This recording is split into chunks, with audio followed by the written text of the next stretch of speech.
Hey, so today on Mass Auto Digital, we're going to be doing an Airlift 3P install on an '04 Subaru WRX. The 3H kit is a little different, but this should still help with most of the install. And we're going to start with the unboxing.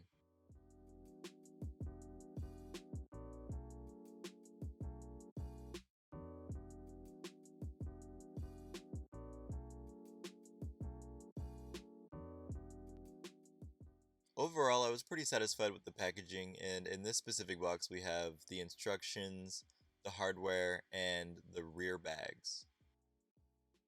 One thing you'll notice throughout the packaging is how neatly wrapped and secure everything is. That's definitely something I appreciated from Airlift, especially considering the cost of everything.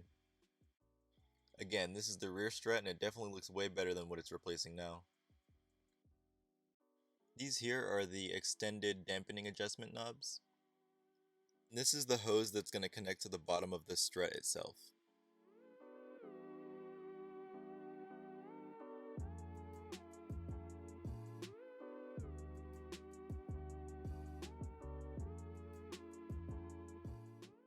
So this box is pretty much the same thing, but it's just for the fronts, which feature a double bellow airbag. This here is just a fitting that's going to go on the end of the hose that I showed you earlier. Then we have a spanner wrench, and then the hose again, and finally the bags themselves, which again I think look pretty nice.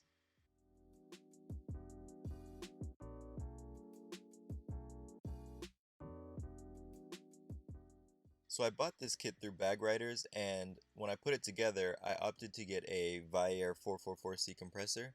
So that's what's in this box, along with replacement filters. So this box mostly featured merch, as well as some of the extra hardware that I bought.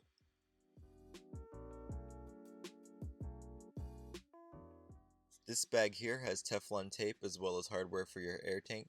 This is the compressor silencer I bought, and this is the SMC check valve.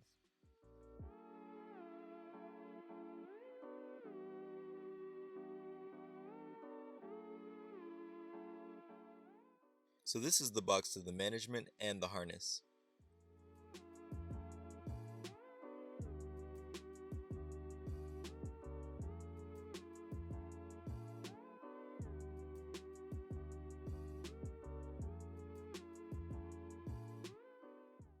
One thing I appreciate about the controller is it's not plastic, it's like a solid aluminum build, so it feels pretty sturdy.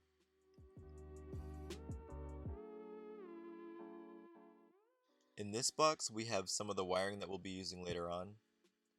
And this here is a hose cutter that we'll be using for the airlines.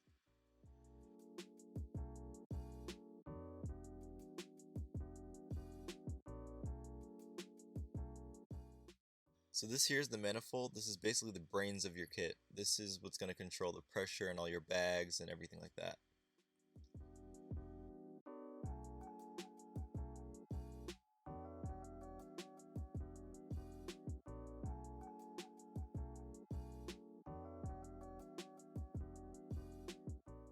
So last but not least, we have the raw aluminum 4-gallon end port tank. That's the one I went with for my setup. But there's definitely plenty of different tanks that you can get for different looks or functionality.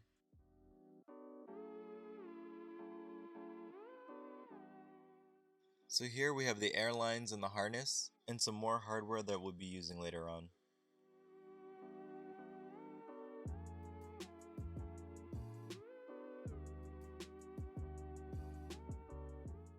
You can honestly configure your setup any way you'd like.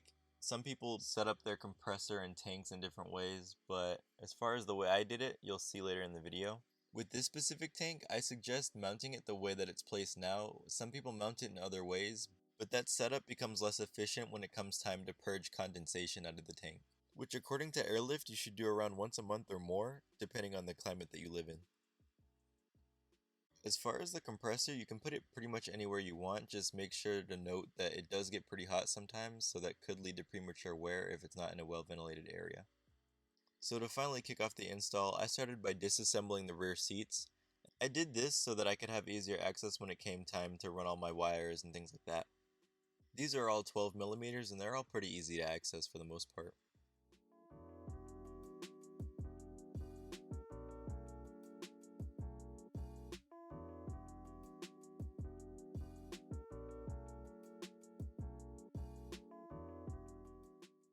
So here I'm setting up the tank, and for every fitting you're going to need Teflon tape, and you're going to start it by hand tightening it, and then you're going to tighten it 1 3/4 rotation with a wrench.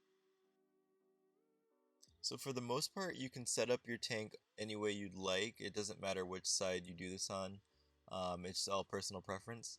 For me, I put a 90-degree fitting so that I could connect my compressor without it bending too much. One thing to be careful of is that you don't want to over tighten it, but you don't want to under tighten it because then you'll have leaks.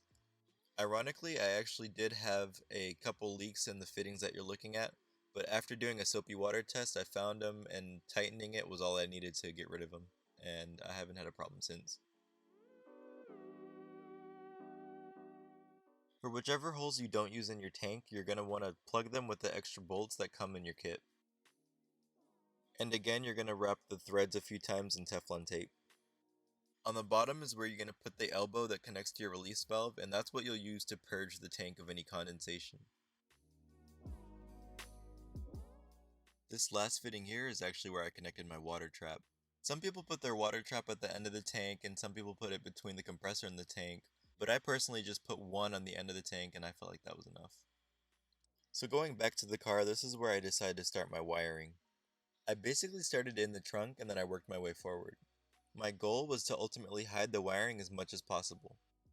So to do this, I lifted my carpet and then I tucked the wiring in so that it hid underneath there.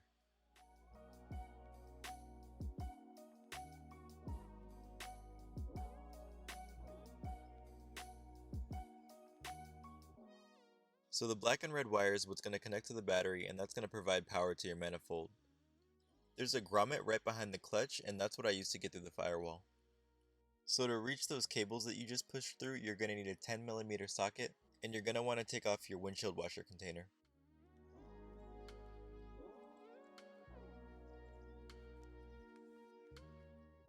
Once that's off, you'll have easy access to the cords that you just pushed through.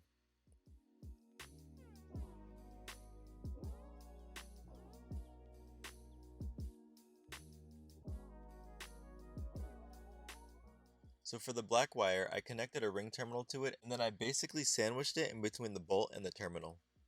For the red wire, I attached this fuse between it. Then I attached a ring terminal to the red wire that goes to the airlift, and I sandwiched that wire between the bolt that holds the car's positive terminal to the car's harness.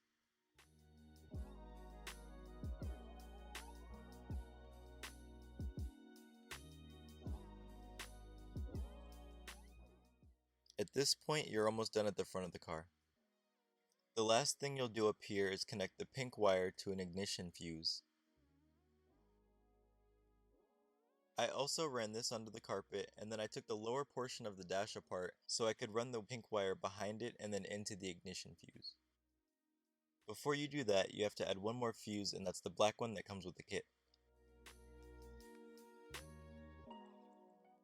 This one holds a 3 amp fuse.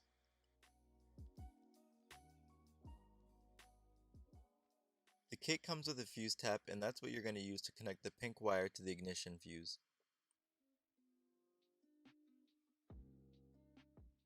At this point, I plugged in the power cord that goes to the manifold. The very last bit of wiring left is to connect the harness to the compressor. There are a few ways to do this, but the way that I did it was to cut off the existing connectors that were on the compressor and then wire it directly to my harness.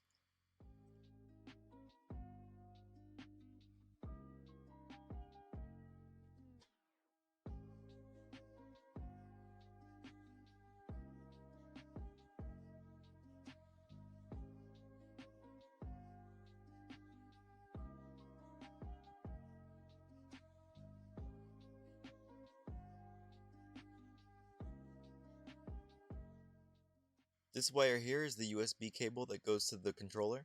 I ran this one under the carpet and then through the center console, and for now I have it exiting from underneath the coin tray until I get a holder for my controller. Here's another neat spot you could hide it if you wanted to, but I found that there was just too much wire left over. At this point, once you plug in your power cable to the manifold, it should have power when you turn your key. And finally, we're done with wiring, and now we can move on to the bags.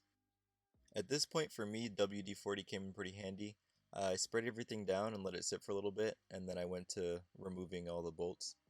To remove the lower strut bolts, you're going to need a 19mm wrench and a 19mm socket to keep the bolt from spinning.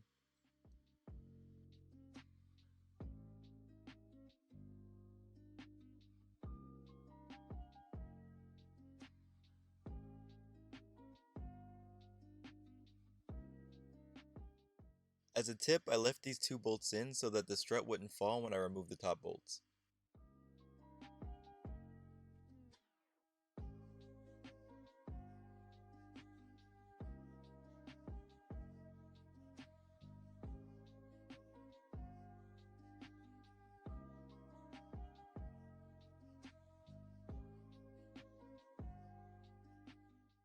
As another tip, I put a jack under the rotor so that I could just lower it without worrying about the strut falling.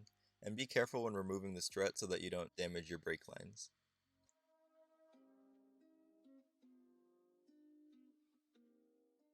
Removing the top bolts on the rear struts are a little more annoying, but taking off the seatbelt can give you a little more room to work.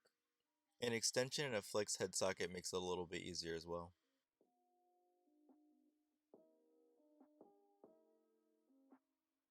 Here I'm prepping the line by applying Teflon tape to the ends, and make sure you wrap it a couple times in the direction of the threads. The same rules that you applied to the tank fittings apply here as well, so you fully hand tighten it and then do 1 3/4 turn with the wrench. Fortunately, with all of my bags, I can say I didn't have any leaks after install. Reassembly is pretty straightforward as it's the opposite of everything you did for disassembly. One thing to make sure of though is that the hose that goes to your bag isn't facing the wheel.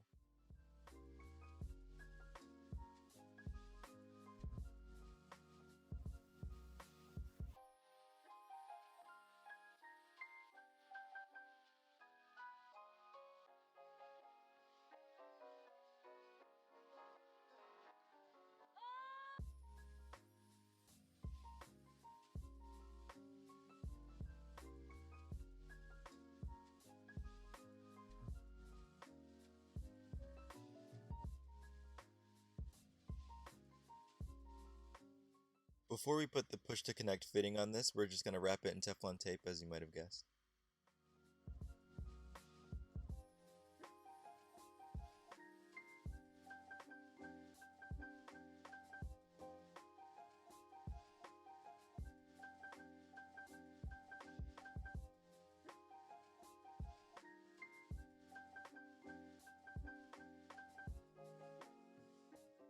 So this grommet under the spare tire is where I ran my airlines. When it comes to cutting airlines, you must use the tool and the cut must be straight across. If there's any angles, it'll create a gap and that'll allow air to escape. To attach an airline, you just push until you feel it connect to the fitting. Once you connect each airline to the manifold, you're done.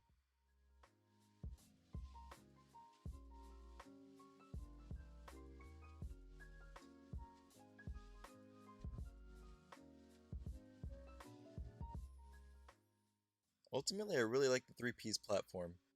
I can definitely see why people get the 3H instead, considering it's height-based, but for me, this is a major upgrade because I've lost a whole exhaust due to being static and scraping all the time. Feel free to leave a comment on what you think about Airlift, or if you're having any troubles with your install, or if you're on the fence about buying. Until the next mod, enjoy this clip of me messing with Airlift for the first time.